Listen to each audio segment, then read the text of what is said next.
Oi, pessoal, tudo bem? Bem-vindos mais uma vez ao nosso Jornada Inesperada.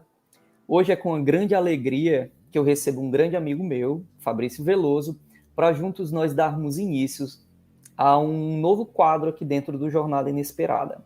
Um quadro chamado Cinema Antigo, no qual nós vamos conversar, comentar um pouco sobre grandes clássicos do cinema. Antes de nós começarmos propriamente o quadro novo, eu queria só apresentar meu amigo. O Fabrício, ele é daqueles cinéfilos, assim, reais, verdadeiros, sabe? Ele tem uma memória fantástica, tanto para datas, números, nomes principalmente, enredos. Eu acho incrível, eu admiro muito isso nele. Então, assim, eu vejo muita Mais ou gente por aí na menos. internet falando sobre cinema, mas é difícil conversar pessoalmente com uma pessoa que fale de forma espontânea e tão bem como ele fala. E aí, Fabrício, diz oi pro pessoal. Oi, pessoal, tudo bom? Bom, obrigado, Isane, pelo convite, para a gente comentar um pouquinho sobre o Poderoso Chefão 1 e que esse seja o primeiro dos outros vídeos, né, que a gente vai debater, conversar um pouco sobre outros clássicos do cinema também. É isso aí. Enquanto a gente estava conversando, né, para decidir por qual filme começarmos nesse quadro novo, como o Fabrício já antecipou, nós acabamos chegando à conclusão de iniciarmos por parte da obra do queridíssimo Francis Ford Coppola, mais especificamente pelo seu filme O Poderoso Chefão. No caso, O Poderoso Chefão 1, que é um filme norte-americano muito famoso, conhecido por todos, um filme de 1972, e que foi baseado no livro homônimo escrito pelo Mário Puzo. Pessoalmente, eu nunca li o livro, mas claro que o Fabrício, fã aficionado do cinema, não só tem o livro, como leu. E ele tirou do fundo do baú dele para nos brindar, né, com esta imagem. Já está com as Antigão páginas... livro. Ai, meu Deus. Já está com as páginas super amarelinhas, né? Isso, Engraçado que a antigo. capa é uma capa em homenagem ao filme, né? Isso. Olha só. E o filme e o livro se chama O Chefão. O Chefão. É. Especificamente, o roteiro do livro, ele é direcionado, dirigido para o primeiro filme, Fabrício? O Isso. Poderoso Chefão 1, né? Isso, Opa, exatamente. ao vivo acontecem essas coisas. A gente está gravando em formato de live, certo, pessoal? Mas, assim, para posteriormente eu salvar o vídeo e poder fazer o download de uma pequena edição antes de colocar no canal, porque essa não é a primeira vez que nós tentamos gravar. Só Sempre que acontece algo. sempre acontece algo. Ou dá errado a internet, ou o vídeo se perde, ou o meu A última vez foi computador... o meu computador, que a câmera estava bloqueada, eu não sabia. Enfim, estamos aqui hoje para conversarmos um pouco sobre o Poderoso Chefão 1. O Poderoso Chefão, que conta com atuações magníficas do Marlon Brando e do Al Pacino. E antes de entrarmos propriamente no filme, só para você ter uma ideia da grandiosidade deste filme, ele foi indicado a 10 Oscars e venceu em várias categorias, incluindo melhor filme, melhor roteiro adaptado, melhor falando, melhor ator, se eu não me engano, o Marlon Brando venceu, né, naquela ocasião. E ele é um filme considerado culturalmente, historicamente e esteticamente bastante significante. Um marco na história do cinema mundial e na história do cinema dos Estados Unidos também. Tanto é que ele é considerado como um dos filmes mais importantes na história do cinema e é muito comum você vê-lo figurando ali entre as primeiras posições de todas as listas de filmes mais importantes de todos os tempos.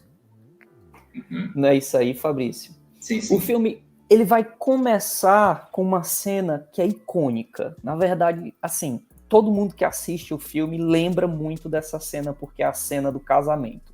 É a cena em que você é apresentado aos protagonistas da história, e é também nessa cena do casamento que você começa a entender as dinâmicas de funcionamento daquelas personagens, não é? Mais precisamente, nós estamos no casamento da filha do Don Corleone, que é interpretado pelo Marlon Brando, e você vai perceber que existem diversas pessoas nessa festa de casamento, muitas delas de ascendência, de origem italiana, que fazem parte propriamente da família do Don Corleone, mas muitas delas são fazem parte da família de forma satélite, né? São apadrinhadas. Ali você tem muitos políticos, pessoas do comércio, enfim. E aí você vai entrar na sala de recepção, na sala onde o Don Corleone recebe essas pessoas durante a festa do casamento. Porque o casamento está rolando, mas ele está trabalhando o tempo inteiro, mostrando para a gente que ser Don Corleone não era especificamente um trabalho, uma função, mas era essencialmente a pessoa dele, né? Era quem ele era. E não existia um Don Corleone fora daquele papel. Mas a gente vai conversar um pouco mais sobre isso adiante. E lá nessa sala de reuniões a gente começa a entender que as pessoas que possuíam algum tipo de problema, algum tipo de dilema, e que não conseguiam outras soluções, procuravam Don Corleone para que ele pudesse elaborar soluções para seus problemas, não é isso? Isso. E essas soluções das mais variadas, né? Existiam pessoas com problemas econômicos, financeiros, existiam pessoas com problemas de disputas comerciais, enfim, Don Corleone era a solução. E a partir do momento em que ele solucionava o seu problema, você se tornava um afiliado dele, né? Você se filiava a ele. E ali você devia um favor muito grande para ele. E eu acho que essa era a base estrutural básica das relações da família Corleone, a forma como a máfia se organizava naquele momento. Tu tem alguma percepção a mais, Fabrício, em relação a isso? Olha, a respeito da máfia, porque ele também lida também com a questão a máfia se envolve também com prostituição, com bebidas, com corrupção, e no filme ele acaba retratando o início da exploração das drogas, né, pela máfia, né, italiana aos Estados Unidos, né, que até depois da Segunda Guerra Mundial eles nunca exploravam, mas eles perceberam que existia esse comércio e que esse comércio é bastante lucrativo. E eles pensaram, não, eu vou explorar as drogas, esse comércio, porque se eu não explorar, outras vão explorar e podem lucrar e podem ganhar poder. Um poder que pode ser, lá na frente, pode tornar nosso inimigo, né? Então, o filme ele aborda muito isso, né? A exploração, a entrada da máfia no tráfico de drogas, né? Mas ele também mostra muito o lado romântico, né, da máfia, que é justamente a família, a cultura italiana, e também uma romantização da máfia, porque até então o cinema, isso é uma novidade quando Coppola fez o filme, porque até então, como era o filme de máfia? Na verdade não era um filme de máfia, era um filme de bandido e mocinho, né? Polícia e ladrão. Polícia e ladrão, né? Então, antigamente, tinha que ter numa história o policial e o mafioso, do qual o público teria que se identificar com a polícia, com o bonzinho, com o mocinho, né? Porque a gente não pode torcer pelo mafioso, porque isso pode causar, né? Moralmente, pois é uma lição ruim que o cinema está gerando para o público, né? Então, há muito tempo o cinema fazia isso. A mesma coisa com o western.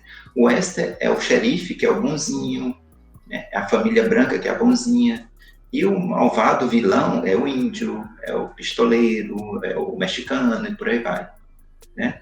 E na década de 1960, houve uma mudança nessa visão, em virtude das mudanças sociais, culturais daquela época, né? O cinema também mudou. Esse ponto de vista mudou. Um exemplo foi o próprio faroeste, o West Spaghetti, em que os filmes do Sérgio Leone eles humanizavam os pistoleiros, certo? Da mesma forma que ou seja, não foi questão de tempo que também humanizassem os mafiosos. E foi o que o Coppola fez, né? Até interessante porque o Sérgio Leone é italiano e o Coppola também tem descendência italiana e eles estão mostrando o outro lado. E também que isso também está no filme do Poderoso Chefão, como o italiano é maltratado pelos americanos, é considerado segunda classe. né? Isso você vê não somente no primeiro chefão, mas no segundo e no terceiro. Então, por isso que ele humaniza. Olha, nós somos italianos, tudo bem, nós lidamos com um negócio escuso, legal, mas que nós também somos pessoas, casamos, temos nossas próprias regras, entendeu? Então, eu acho que isso é interessante porque ele humanizou bastante a máfia, algo que até então não existia. E é interessante, Fabrício, isso porque começar o filme com um casamento, que é um evento social de grande importância, né? E que envolve muitos sentimentos, muitas emoções, né? Faz parte desse processo de humanização dos italianos imigrantes e que fazem parte da máfia italiana ali em Nova York, né? Porque mostra a cultura, a tradição, que era algo muito forte, que era, sim, um elemento ligante entre eles, entre aqueles indivíduos. Então, o sangue clamava com uma força tão grande, né? Então, a organização da comida, o tipo de música que tocava, os músicos que tocavam. Então, tudo isso é muito forte, impactante, mostrado já ali na cena inicial do casamento. É interessante porque no casamento a gente vê a organização de uma família da máfia, que é a família Don Corleone, mas a gente já fica sabendo da existência das outras famílias mafiosas que também eram italianas. Na verdade, existiam máfias de várias origens, não é? De várias nacionalidades. Tem a família irlandesa, tem a italiana, tem... Pronto, por aí vai. Pronto. E aí... Don Corleone, a máfia italiana propriamente dita relacionada a essa família, lidava principalmente com jogos, né? Com prostituição, como tu ia bem falando. E aí, uma crise que acontece naquele ecossistema da máfia, digamos assim, é a entrada das drogas no jogo, né? A entrada das drogas. Então, as drogas, elas são vistas como um grande lucro, gerador de um grande lucro em potencial, e as máfias, elas precisam se posicionar para saber quem irá dominar aquele novo mercado, né? Inicialmente, Don Corleone tem um posicionamento que é contrário às drogas. Tipo, eu faço muita coisa, mas aí isso daí já é demais para mim. Então eu percebo isso na história. Eu acho que ele, inclusive, fala mesmo, né, com essas palavras. E por quê? Porque a tradição que eles carregam consigo traz conceitos morais, apesar deles serem mafiosos, apesar deles cometerem atos de atrocidade. Existe essa dubiedade. Traz consigo valores morais muito fortes. Então, tem a religiosidade, né, que é algo marcante, presente, né, entre eles. Tipo, eles são católicos, eles são fervorosos, eles são respeitosos em relação àquela realidade na vida deles. Existem esses laços familiares que precisam ser respeitados acima de tudo, né? Inclusive, a traição familiar era a pior traição que havia, né?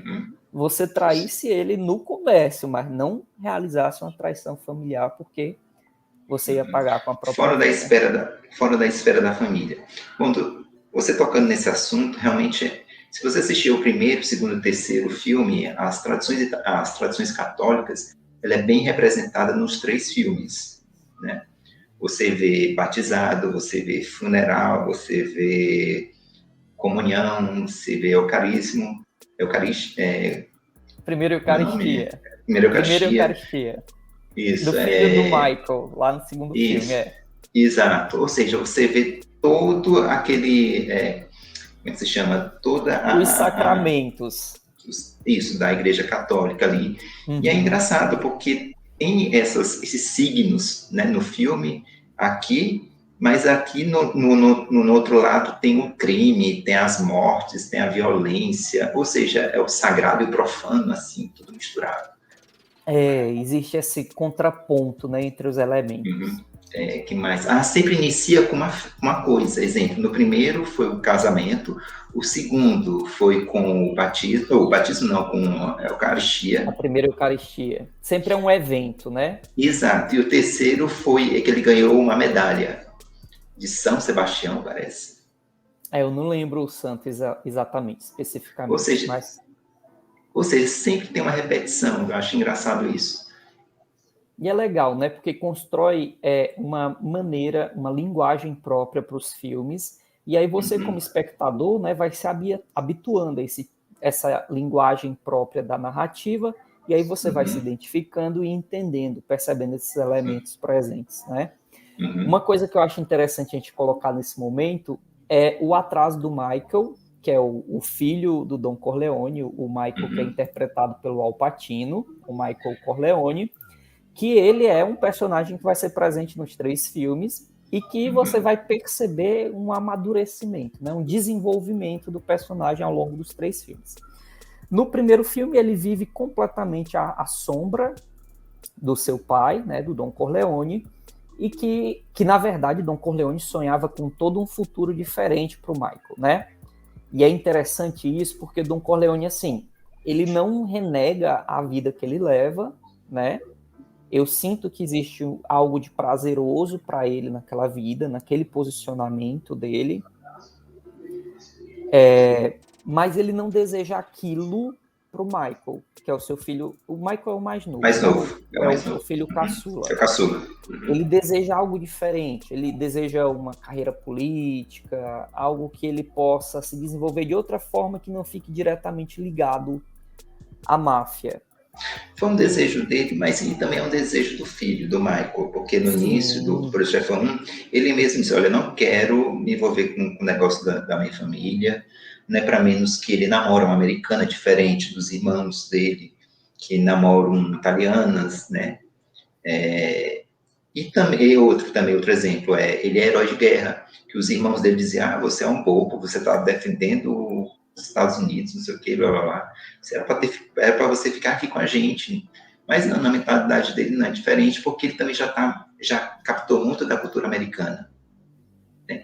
Ele é o mais americano deles, então eu acho que é por isso também que existe mais conflito entre os irmãos a ele, porque justamente tem esse embate entre seguir a razão, né, que é o americano, é o estilo de vida americano, mas também o sangue, que é o italiano, que ele sabe muito bem que existe o preconceito, que como é que se chama? Ele sofre de outras coisas também, mas ele quer ser americano, ele nasceu nos Estados Unidos, ele absorveu muito bem a cultura americana, né?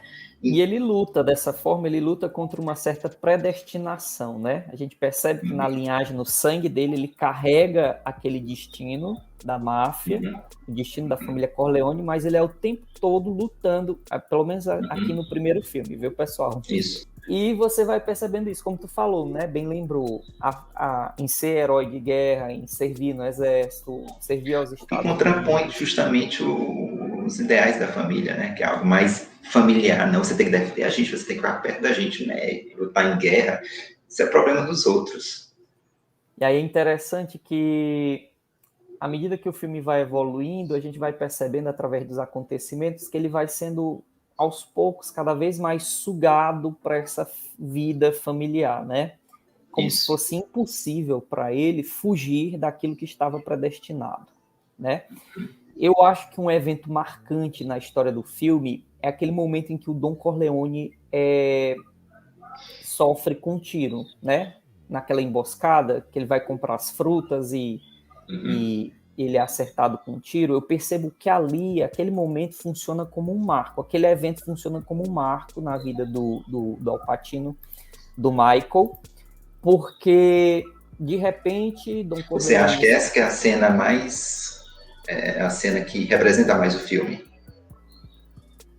Não acho que é uma cena que é mais representativa no filme. Eu acho que é uma cena que é importante no processo de transformação dele. Por quê? O Don Corleone é internado no hospital. É um hospital super estranho também, né? Todo mundo entra, todo mundo sai. Enfim, outro tempo, outras regras. Vou respeitar a ambientação temporal. E que ele chega no hospital e de repente vê que não tem ninguém dos capangas que eram para estar lá para fazer a segurança, e ele mesmo decide fazer aquela segurança. Eu não vou dizer que ele era desarmado ou sem tato para a coisa, porque ele tinha, sim, afinal de contas, ele cresceu numa família de mafiosos, ele tinha servido ao exército, então ele também era uma pessoa que tinha noção balística, essas coisas. Ele tem uma expertise, um senso de sobrevivência. Isso. E aí, naquela cena no hospital, a gente vê isso acontecendo. Então, eu acho que ali ele começa a demonstrar a liderança que no futuro vai ter que se mostrar mais propriamente dito. Porque, se eu bem lembro, naquela cena do hospital, quem toma a frente é ele, né? Isso.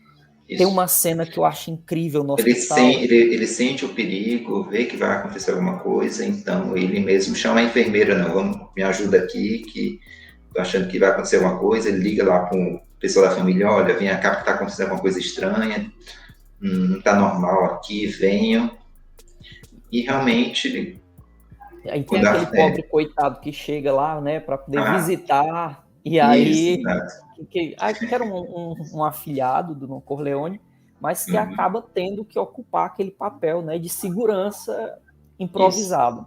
Aquele ângulo de câmera, né, que ele usa lá da escada, como mostrando a cena do quarto, desde a cama sendo arrastada, né, uma tomada única, um plano de sequência da cama sendo arrastada para outro quarto.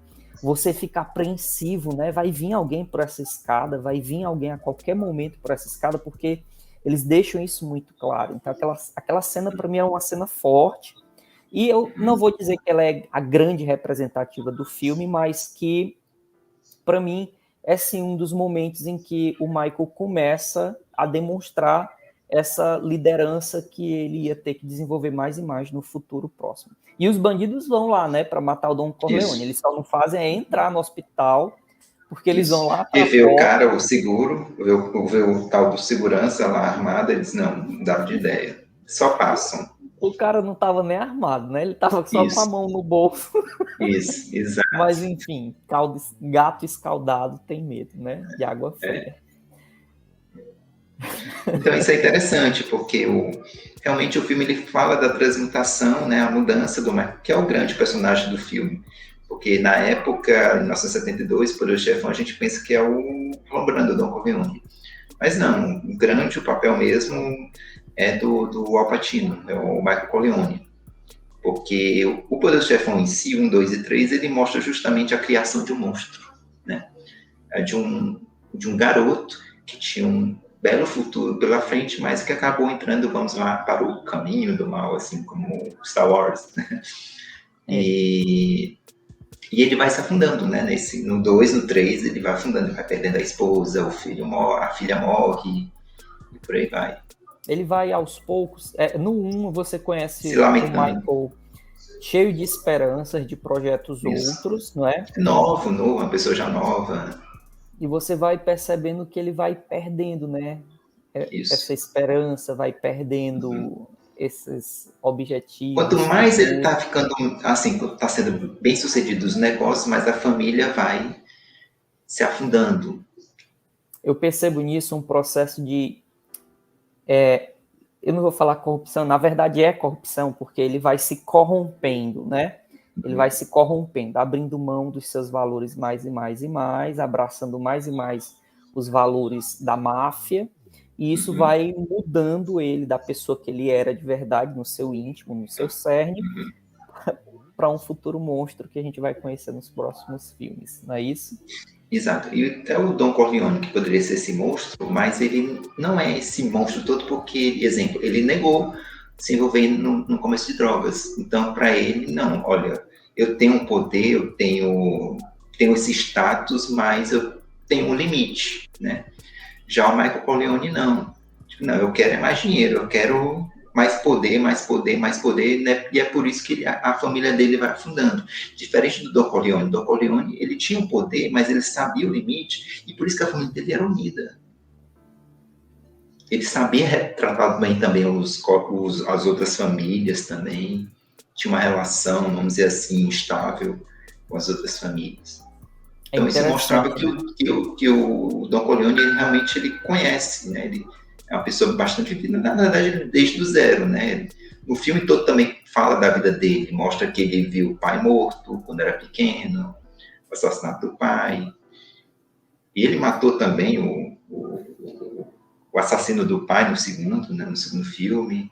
A gente vai ver Mostrando isso. tudo bem, ele tem esse lado monstro, mas quando ele fica velho, eu acho que ele sabe ponderar. Né? Ele, olha, eu tenho poder, eu poderia muito bem ganhar mais dinheiro, mas eu não quero, eu estou feliz aqui nesse limite, pronto. Acho que a minha família está unida, então acho que isso é o que importa. Ei, Fabrício, quando tu falava sobre equilíbrio entre as 5 principais famílias da máfia que existiam em Nova York, né? Era um equilíbrio muito fraco também, né? Que o tempo todo precisava de um jogo de cintura para que este equilíbrio fosse mantido, né? E as famílias, elas faziam exigências, cada uma fazia um tipo e um grupo de exigência própria para que o equilíbrio fosse, em nome do equilíbrio, ser mantido, né? É interessante porque elas exigem, em determinado momento, a punição do Michael por conta da morte dos outros indivíduos que estavam relacionados, associados ao evento, né, ao tiro no Don Corleone. O Michael se enfurece e faz justiça com as próprias mãos, digamos assim, em uma das cenas mais fortes e icônicas de todo o cinema, inclusive.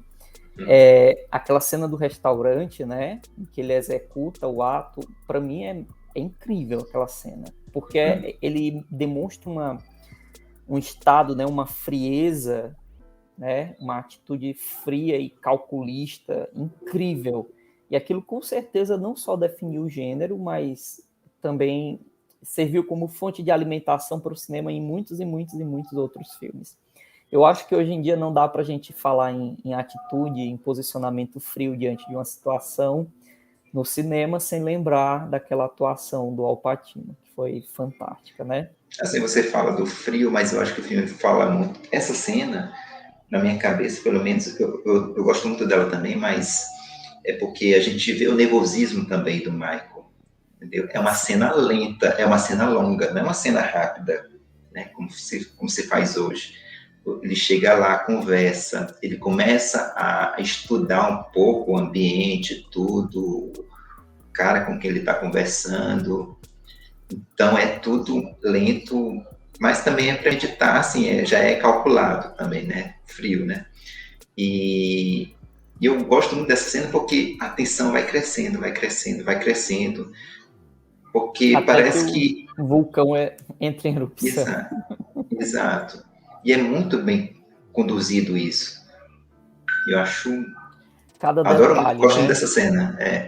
Cada mastigada na comida. Menino, é incrível demais. É muito bom. Um E outro vai criando, ponto. você não sabe que não vai dar, então... Até que no fim ele cria coragem, porque eu teve um momento quando eu assisti a cena, eu pensava, não, ele não vai atirar, acho que ele vai acovardar, não sei, Ele não vai vai ficar com finalizar. medo. Porque eles deixam isso interrogado, né? Na verdade, você não sabe o que vai acontecer na cena, né? Isso. Você não sabe se ele vai realmente levar o plano às vias de fato, porque na verdade você nem conhece o plano completamente, né? Ou se ele vai se acovardar e aquilo vai passar de um acordo, né? Porque era para ser um acordo, uma reunião de acordo. Isso. E aí, a partir desse evento catastrófico, as outras famílias da máfia começam a exigir a cabeça do Michael, né? E o Don Corleone ia entregar a cabeça do seu bem mais precioso. Né? De Isso. todos os filhos eu notava isso, Michael era a menina dos olhos do Don Corleone. Então, um novo plano, um novo projeto é elaborado de forma que eles possam se vingar das outras famílias da máfia, para mostrar o poder que Don Corleone tinha, né? Que a família Corleone tinha. Mas antes disso, eu queria só, tocando em família, mas antes da gente caminhar para o final do filme, para o desfecho, tem uma curiosidade muito bacana, e eu acho que você sabe falar muito melhor do que eu em relação a isso, em relação à tradição italiana presente não só no contexto do roteiro do filme, mas da produção do filme também. Tu já até falou que o Francis Ford Coppola, o Coppola é de ascendência italiana, mas é interessante notar que muito dos que foram envolvidos na produção, atores, produtores, diretor, enfim, eram também de origem italiana, né? Eram também de ascendência italiana. Então, Sim. aqueles vínculos sanguíneos e familiares que existem no roteiro em si, eles extrapolam para o mundo real e existem também no mundo real. Não é interessante isso? Isso. A própria família de Coppola atua no filme. Isso. Que é a irmã do Coppola, que é a irmã do Michael, a Talia Shire. Tem a trilha sonora do Nino Rota, que é italiano. E o filme foi rodado mesmo em Nova York, na Sicília, não foi em estúdio. Então, para dar um melhor realismo. E também eles contrataram um diretor italiano porque o Coppola até então não tinha muita experiência. Tudo bem, esse era o 5º filme dele, mas não é, os outros filmes anteriores ele não tinha prestígio nenhum, mesmo que ele já tenha ganho um Oscar antes, mas por roteiro e por um filme de guerra. Mas mesmo assim, como era um filme que abordava muito a questão da cultura italiana, a cultura siciliana, então acho que foi acertado mesmo a produção ter entregue essa produção para um diretor italiano, mas não foi uma produção fácil. Eu ouvi falar que o Coppola sofreu muito, porque exemplo, parece que o Michael Corleone, os produtores queriam Jack Nicholson como um Michael Corleone, e o Coppola disse, não, eu quero uma pessoa mesmo descendente de italianos, né? O Jack Nicholson não tem nada a ver, não consigo ver o Jack Nicholson com o Al Pacino, ou como o Michael Corleone. Então, ele tomou sérias... E também a questão do Marlon Brando, né? Que foi na última hora também, que os produtores só aceitaram porque o Marlon Brando botou algodão na bochecha e começou a falar. Aí eles viram, não, tem alguma coisa aqui diferente aqui. E acho que vai dar liga aqui, vai dar. Pois é. Aquela atuação do Marlon Brando marcou a história. Ainda hoje, Exato. Quando alguém quer encenar alguém mafioso, forte, né? Tenta imitar. Hoje já virou até uma caricatura. Virou uma caricatura, de tão bem feito que foi. A trilha sonora com o Frank Sinatra, Fabrício, fantástico, né? Sim. Várias músicas. Músicas daquela época, né? E também que eles colocaram o Frank Sinatra, porque no livro do Mário Puzo é uma história real, né? Que aconteceu nos anos 50, porque o Frank Sinatra estava em queda nessa década, a carreira dele estava mal, e ele recebeu um roteiro de um filme chamado A um Passo da Eternidade. E o roteiro era muito bom e ele queria bastante um personagem do filme, participar do filme, mas o produtor não queria de jeito nenhum, e ele acabou pedindo para o mafioso, que ele conhece, já que o Frank Sinatra tem descendência italiana, então ele pede atrás de um padrinho, olha, padrinho, eu gostaria muito desse papel, vai dar um up aqui na minha carreira que não tem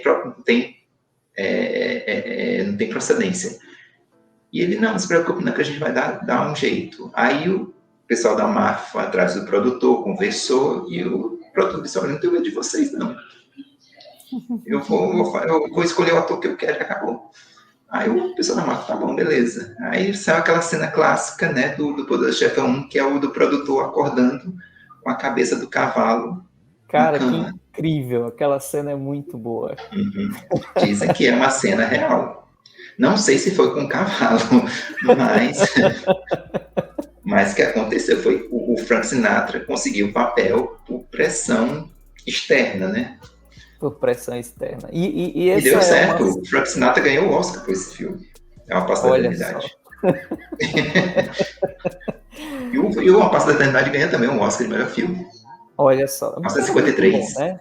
O cara tinha um olhar muito bom para poder sacar pelo roteiro que aquele filme ia ser algo grandioso desse tipo e que valeria a pena ele se afiliar, né, a um chefe da máfia. E é interessante que a arte imita a vida nesse caso, né? Isso. É comum também histórias, exemplo, o Mário Puzo deve ter feito uma pesquisa, estudo, e nessa pesquisa toda ele deve ter pegado uma história aqui, uma, uma ideia acolá, exato, foi e foi costurando, criando. né? Exato. Interessante. E aí a gente vai, então, para o final da história, dado o avançado tempo, e a gente tem um grande evento, né? Mais uma vez, aquela conversa que contrapõe os aspectos morais e religiosos contra os aspectos criminosos associados à máfia. O final do filme, antes do final do desfecho, propriamente dito, a gente tem um evento que é o batismo, né? E lá no batismo, a família está envolvida e enquanto acontece o rito do batismo, se entrecortam cenas em que os dons, que são os chefes, os líderes das outras 5 grandes famílias mafiosas, são assassinatos, né? Tipo, eles não quiseram o meu acordo, o meu tipo de acordo, então, sinto muito, vocês vão dançar do jogo, né? E é interessante isso perceber porque a cena ela é costurada, né? Com as cenas do sagrado se interpondo com as cenas dos crimes e daquelas mortes violentas. Sagrado e profano. Como a gente ia conversando. Até que a gente chega na cena final clássica, né? Que tu bem lembrou minutos antes, que é aquela cena deles na sala final, né? Naquela sala de reuniões do Don Corleone, onde os pingos nos is são colocados, a forma como a mulher dele era alheia a toda a situação, né? Que isso eu sempre me perguntava. Ela sentia, mas ela não tinha... Eu acho que ela Veio aquele monte de gente, aquele monte de homem armado, sei lá. Muito superficial, aquela segurança. Né? Ela não sabia exatamente o que o marido fazia, né? Quais eram os negócios da família. Isso. E você percebe que havia essa dicotomia, né? Essa separação dessas duas realidades. Então, realmente, o Don Corleone não queria envolver a sua esposa e a sua filha. Isso. Aquela filha dele que era uma maluca, né? Isso. Não, a filha dele é paparicada, né? A filhinha do papai. Só se mete com o homem errado. E nos 3 filmes. Não, nos 2 filmes. No terceiro, 2 filmes. Não, porque no terceiro ela tá solteira, né? Botou a cabeça no lugar. Fabrício, porque no 2... Então, considerações finais suas sobre o Poderoso Chefão 1. Bom, eu acho que a gente esqueceu de falar um pouquinho da abertura do filme, da cena inicial. Que para mim, essa sim é que representa todo o filme. Que é a cena do pai italiano, né? Que vai procurar o Don Corleone, né? Porque ele teve a filha violentada. Só que ao invés de ele procurar o Don Corleone, acabou procurando a justiça americana. E a justiça americana acaba absolvendo os acusados. E ele fica com raiva, né, se sente injustiçado, e por isso que ele acaba procurando o padrinho. Da mesma forma como o Frank Sinatra, né? Então, eu acho que essa cena representa muito bem o Poderoso Chefão, porque, para mim, ele representa 3 pilares, que a gente até conversou hoje, agora, nesse debate, que é a justiça, que é o senso de justiça, a máfia, que a gente conversou. A gente conversou sobre a família, que o filme aborda muito da família italiana, e também a questão da identidade. E esses 3 pontos se encaixam nessa abertura. Por exemplo, o pai é italiano, mas ele está acostumado com o estilo de vida americano, da mesma forma que o Michael Corleone. Isso representa a identidade. Por isso que ele procurou a justiça americana. Eu não vou atrás do padrinho, nem nada, alguém legal. Eu vou procurar a justiça mesmo legal. Né? Então, isso tem a ver com identidade. Também tem a questão da família. Quando ele foi procurar, esse pai italiano foi procurar o Don Corleone, qual foi a reação do Corleone? Olha, você preferiu procurar justiça, não me procurou. Você foi desrespeitoso comigo. Entendeu? Porque na verdade, você está me tratando como se fosse uma segunda opção. Então, isso é um desrespeito. Né? Então, isso também reflete muito no filme, que são os valores da família, a importância da família, a família em primeiro lugar. Né? Então, isso está lá nessa primeira cena. E também a outra, que é o senso de justiça, né? que ao invés de ele procurar o padrinho, não, ele foi procurar a justiça americana, né? E não deu certo, ele se considera injustiçado. Então essa cena representa muito bem o que o filme todo é, né? Que é justamente porque ele aborda a identidade, esse conflito entre o estrangeiro e o americano, né? Ele reflete muito bem a questão da família, a importância da família, principalmente na cultura italiana, na cultura siciliana, que é a família em primeiro lugar, né?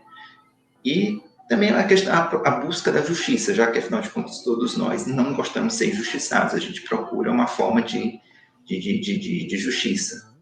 Então, eu acho que por isso que essa cena, para mim, é sensacional, e não é para menos que é considerada uma das melhores cenas de todos os tempos, né? Que é um plano que foca o rosto do pai italiano e vai distanciando, e mostra o Marlon Brando com um gatinho, na maior calma. Só que ele faz isso, assim, tipo, maior calma no sentido, olha, não vou fazer nada, você me procurou primeiro, tô nem aí pra você. Ele que teve que insistir. Né? O pai que teve que insistir, não, por favor, faça isso, eu lhe dou dinheiro. Você quer quanto? $5.000? Faço qualquer coisa, entendeu? É o pai que tá desesperado, o mafioso não tranquilo, com um gatinho no braço. É uma cena icônica mesmo. E mostra também o Marlon Brando, né? Já todo caracterizado. Do nada, assim. É uma cena forte, impactante, né? Exato. Eu acho que fala muito do filme. Tem muito do filme. Para mim, assim, como consideração final, eu concordo contigo. Realmente, assim, a abertura do filme contém o filme todo em si, é a parte mais forte da história inteira, e que, na verdade, o que a gente vai ver em sequência são os desdobramentos daquilo que a gente aprendeu nessa introdução. É interessante ver o Poderoso Chefão hoje em dia, porque, embora eu não vou dizer que é o meu gênero de filme favorito, mas embora não seja o meu gênero de filme favorito, é um filme que está, sim, na minha lista dos favoritos. Né? É um filme que eu tenho um cuidado e um carinho muito grande, porque ele marcou de várias formas. É uma mistura também. Ele é um épico, ele é um drama, é um policial. Então ele conversa com a gente em vários níveis e de várias formas, né? Isso para mim é o que fica mais forte em relação a essa história. Os valores familiares presentes no filme, e mais do que isso, a forma como ele se tornou uma referência para o cinema mundial. Eu, por exemplo, reassistindo o Poderoso Chefão, acho que tem o quê? Tem um ano mais ou menos que a gente reassistiu, né? Não, foi menos. Não, foi início do ano. Foi início do ano. Não tem 8 meses. Foi em março, eu acho. Foi? Tá certo. Então, quando eu reassisti, eu consegui reavivar na minha memória, né? Quanto outros diretores que eu gosto muito bebem da fonte do Coppola aqui nesse filme. Eu posso citar aqui o Tarantino, tu sabe que... E você também é um grande fã do Tarantino, eu também sou um grande fã do Tarantino. Em vários momentos eu olhei para o filme de olha o Tarantino aqui, nascendo nesse negócio. Nas cenas de violência, ou mesmo nas cenas de violência lentificadas, né? Na verdade, assim, com muito diálogo e uma aparente falsa calmaria, onde as coisas vão ser desenvolvidas e que de repente rompe com aquilo abrupto, né, e sangue para todo lado, enfim. Eu gosto muito de perceber isso, as referências e a forma como outros diretores que eu gosto muito bebem dessa fonte. Para mim também ficou bacana, e por isso eu também penso que O Poderoso Chefão é um filme essencial para quem gosta de cinema. Na verdade, até para quem não gosta, acho que todo mundo devia assistir, ao invés de assistir a novela na Globo. Eu gosto, assim, do Poderoso Chefão, mas não é meu filme de máfia preferido. Para mim, Os Bons Companheiros é o melhor. E eu acho que, exemplo, o trabalho do Coppola foi sensacional nos 3 filmes, parte 1, parte 2, parte 3. mas eu gosto mais do trabalho do Scorsese, porque ele também fez uma trilogia da máfia, mas ele fez uma trilogia totalmente diferente.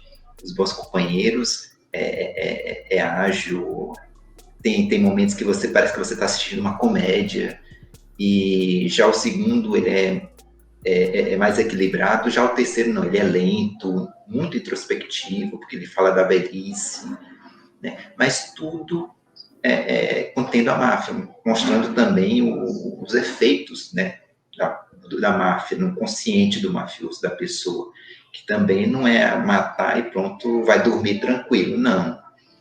Isso, os filmes do Scorsese, ele mostra muito isso, de que existe um peso atrás. Esse diálogo acontece aqui também no Poderoso Chefão, só que de uma forma mais velada, subliminar, né? Ele não é tão mostrado como cerne, algo central no filme, mas existe sim, né? Inclusive o processo de envelhecimento, quando Don Corleone vai perdendo suas capacidades físicas, isso acontece aqui também, né? E também do próprio Don Corleone com o passar do tempo.